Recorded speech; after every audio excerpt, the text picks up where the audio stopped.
Lahore high court के हुक्म पर पंजाब असम्बली का इजलास आज शाम 4 बजे होगा। 25 मुनहरिफ अरकान के वोट निकालकर दोबारा गिनती की जाएगी। 186 वोट हासिल न करने पर दोबारा वोटिंग होगी। साथ अक्सरियत हासिल करने वाला वजीर आला बन जाएगा।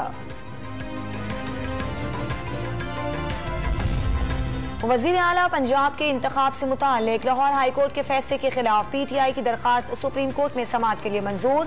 3 रुकनी बेंच कुछ देर बाद समाअत करेगा। पेट्रोल की कीमत मुल्क की तारीख की बुलंद तरीन सतह पर पहुंच गई। 14 रुपए 85 पैसे इजाफे के बाद 248 रुपए 74 पैसे फी लीटर हो गया। डीजल 13 रुपए 23 पैसे महंगा, कीमत 276 रुपए 54 पैसे फी लीटर हो गई।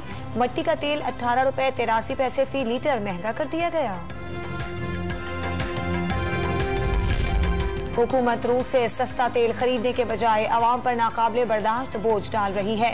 हुकूमत ने खुद को 1100 अरब रुपए का NRO2 देकर पेट्रोल की कीमत में 99 और डीजल की कीमत में 133 रुपए का इजाफा किया। इमरान खान का ट्वीट। इस्लामाबाद और लाहौर समेत पंजाब के मुख्तलिफ शहरों में बादल बरस पड़े। कराची में हल्की बारिश। इतवार से मूसलाधार बारिश का स्पेल शुरू होने की पेशगोई। गर्द आलूद हवाएं भी चलेंगी। खैबर पख्तूनख्वा और बलूचिस्तान में भी गरज चमक के साथ बरसात की पेशगोई।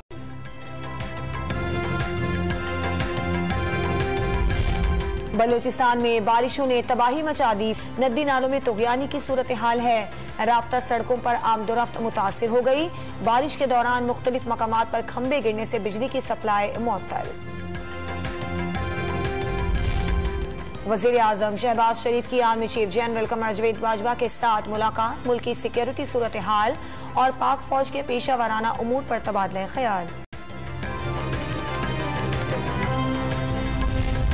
और मुल्क भर में कोरोना के मुस्बत केसेस की शरह 4% के करीब पहुंच गई। 24 घंटों के दौरान 694 नए मरीज सामने आ गए। कराची में केसेस बढ़ने पर हुकूमत सिंध ने सख्त इकदाम के इशारे दे दिए।